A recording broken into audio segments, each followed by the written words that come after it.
Imagine it is 28,000 years ago, at the height of the last glacial maximum. You've been tracking a herd of woolly bison across a frozen river valley in what is now Eastern Europe. The sky isn't blue, it's a bruised, leaden gray.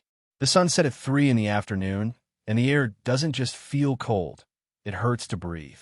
Your boots are crude animal hide stuffed with dried moss, and every time you step, the frozen grass crunching underfoot sounds like snapping bone. Then the wind turns. A blizzard hits, not a winter storm that passes in an afternoon, but a polar front that locks down the landscape. The temperature plummets to 30 below zero. The river is frozen solid under 3 feet of ice. The game herds have retreated into shelter or migrated hundreds of miles south, leaving the plains completely empty. You can't run. You can't hunt. If you stay out here in the open for another 45 minutes, frostbite will blacken your fingers. In 2 hours, your core body temperature will drop into severe hypothermia. You're trapped in a winter that will not break for 6 straight months. For modern humans, winter is a season. For our upper Paleolithic ancestors, an Ice Age winter was a 6-month siege. It wasn't just a test of endurance.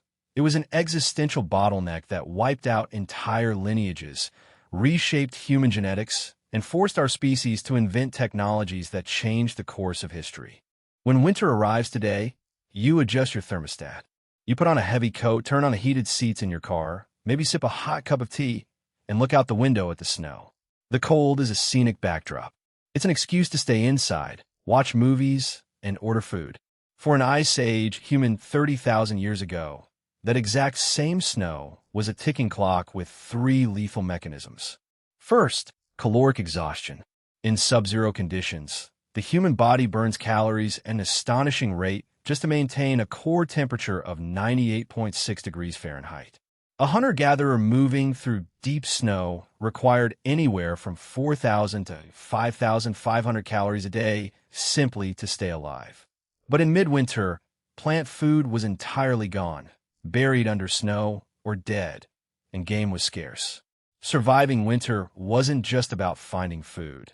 It was about solving a brutal mathematical equation where every step in the snow cost more energy than you could afford to lose. Second, extreme frost injury. Exposed skin at 20 below zero freezes in under 10 minutes. Once tissue dies, infection sets in. In a world without antibiotics, losing a toe to frostbite wasn't just painful, it was a death sentence weeks down the line. And third, the dark. Near the polar regions, winter brought up to 18 hours of pitch-black darkness every single day. For a species that relies almost entirely on visual perception to detect predators, the dark wasn't just eerie, it was lethal. So how did small bands of 20 to 40 humans survive 6 months of pitch-black, frozen isolation without metal, electricity, or agricultural storage? They did it by re-engineering their entire way of life. The first and most critical problem of an Ice Age winter was fuel. What is scarce on a frozen tundra? Trees don't grow well in permafrost, and what little dwarf willow or birch existed was quickly buried under feet of ice. If you rely solely on firewood to survive a 6-month winter, you will run out of fuel in 3 weeks. So ancient humans did something counterintuitive. They burned bones. At upper Paleolithic archaeological sites across Ukraine and Russia, such as Kostenki and Mezerik, archaeologists found hearths packed not with charcoal from trees, but with burned mammoth and bison bones. Here's the fascinating physics behind it. Dry bone contains up to 30% organic material, primarily collagen and lipids, fat. While a piece of wood burns down quickly, a large mammoth femur or joint bone acts like a slow-burning log. Once ignited using a small wood starter fire, the fat inside the bone melts, seeps out, and feeds the flame for hours, producing an intense, long-lasting heat. It was prehistoric coal, but heat was only half the battle. You had to feed 30 people when nothing was growing. To solve this, Ice Age humans invented the world's first refrigeration system, permafrost storage pits. Months before winter set in, during the autumn mammoth and bison migrations, hunting groups would engage in massive, coordinated kills. They didn't just harvest meat for the week. They dug deep pits straight into the permafrost layers beneath the soil. Inside these natural freezers, they packed hundreds of pounds of meat, fat, and bone marrow, sealed with layers of clay and heavy stones to keep out cave hyenas and wolves. Archaeologists at Sungur in Russia discovered that ancient humans were also harvesting and processing animal fat into a dense, long-lasting energy source, essentially an ancient precursor to pemmican. Fat wasn't just food, it was fuel, medicine, and waterproof sealant. During the darkest months, when hunting was impossible, entire groups lived off these subterranean frozen vaults for months at a time. If you were caught on the open tundra during winter, a canvas tent or simple lean-to would collapse under snow or freeze through in minutes. Caves were ideal, but in vast river plains, there were no caves. So ancient humans built their own mountains. In 1965, a farmer in Mezhyrich, Ukraine, was digging a basement when he struck something massive, the lower jawbone of a woolly mammoth. What archaeologists uncovered next blew open our understanding of prehistoric architecture. They found the remains of 4 massive, circular dwellings constructed entirely out of mammoth bones. Think about the engineering involved. A single structure utilized the bones of up to 95 individual mammoths. The outer foundation was built using heavy mammoth skulls and long leg bones stacked in interlocking patterns like bricks. The roof framework was formed using massive, curved mammoth tusks joined together at the center, creating a sturdy dome capable of supporting heavy snowfall.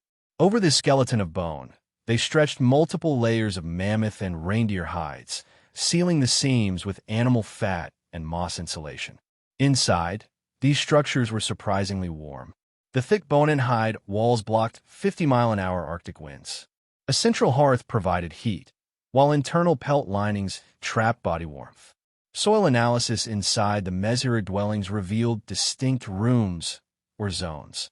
A central hearth area for cooking and light, a work area near the entrance where flint debris was found, and sleeping quarters lined with thick layers of dry grass, sedge, and soft fur pelts. These weren't temporary bivouacs. They were engineering marvels built to withstand half a year of sub-zero ice storms. You can have food and a warm dwelling, but eventually, someone has to step outside to fetch water, tend fuel stores, or check traps. And that brings us to what might be the single most important invention in human history, the tailor needle. A lot of people picture ancient humans as cavemen wearing loose blankets or draped animal skins tied at the waist. That image is completely wrong for the Ice Age. If you wear a draped hide in sub-zero weather, wind blows through the gaps, sweat collects inside, freezes, and causes hypothermia. Around 40,000 years ago, bone needles with microscopic eyes started appearing across Eurasia, from Denisova Cave in Siberia to sites across France and Russia. This wasn't basic sewing. This was high-altitude thermal engineering. At the site of Sungur in Russia, archaeologists discovered 30,000-year-old burials of adults and children preserved in permafrost. On their skeletons were thousands of carved ivory beads. The position of these beads revealed the exact shape of the clothes they were buried in. Fitted trousers, boots tailored to the foot, tight jackets with attached hoods, and inner undergarments made of softer fur. Ancient humans understood layering tens of thousands of years before modern outdoor gear companies. They used tough, water-resistant caribou skin for the outer shell. Caribou fur has hollow hairs that trap air, making it one of the best natural insulators on Earth.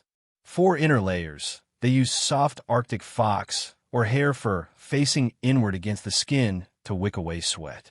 They sewed waterproof seams using animal sinew, which expands when wet, sealing the needle holes shut. Without tailored clothing made possible by the bone needle, modern humans could never have inhabited the Arctic or crossed the Bering Land Bridge into the Americas. The needle was our spacesuit. Now consider the mental toll. 6 months in a confined space. 18 hours of darkness a day. Smoldering bones, smoke in the air, the sound of howling winds outside, and nowhere to go. Cabin fever, seasonal depression, and psychological tension inside a small group were real threats. If arguments broke out, the group could split, and in winter, a split group was a dead group. So what did ancient humans do when they were trapped inside for months on end? They created culture. At Hohlfels Cave in Germany, archaeologists uncovered a flute carved from a griffin vulture bone, dating back 35,000 years. It has precisely carved finger holes and tune notes. In total darkness, by the warm glow of bone fires, our ancestors played music. They sang. They sat together, carving mammoth ivory into intricate art, the famous Venus figurines and the Lion Man of Hohenstein-Städel, a half-human, half-lion sculpture carved with painstaking precision over hundreds of hours. You don't carve a complex ivory sculpture when you're running for your life. You carve it when you have time to sit, think, dream, and process the world around you. Winter became the ultimate incubator for human imagination. This was when oral traditions were born. Elders recounted maps of distant lands, hunting strategies, and creation myths. They named the constellations in the clear, freezing winter night sky, using stars as navigation markers for the coming spring. The social bonds forged during those 6 long months of winter dark were the glue that held human societies together. When spring finally arrived, the landscape transformed. The snow melted, exposing the soft, muddy ground. For hunters, this was the golden hour. Wet, muddy earth meant perfect tracking conditions. A herd of bison or red deer moving through slush left tracks, so clear you could tell their weight, age, and speed. The river ice cracked open, releasing torrents of fresh water and spring fish runs. The humans who crawled out of those mammoth bone huts after 6 months of winter weren't weak or starved. They were prepared. They stepped outside wearing custom-fitted fur parkas, holding razor-sharp flint tools sharpened during the dark months, carrying mental maps of the territory passed down around winter hearths. Winter didn't destroy early humans. It made them. It forced a tropical primate born in the warm savannas of Africa to become the most adaptable, inventive, and resilient creature on Earth. Every time you put on a warm coat, light a fire, turn on a lamp at night, or sit around a table sharing stories with family while it snows outside, you are repeating a ritual that kept your ancestors alive 30,000 years ago in the pitch-black cold of the Ice Age. Boredom didn't exist for them, because in the dark of winter, downtime was the birthplace of human ingenuity.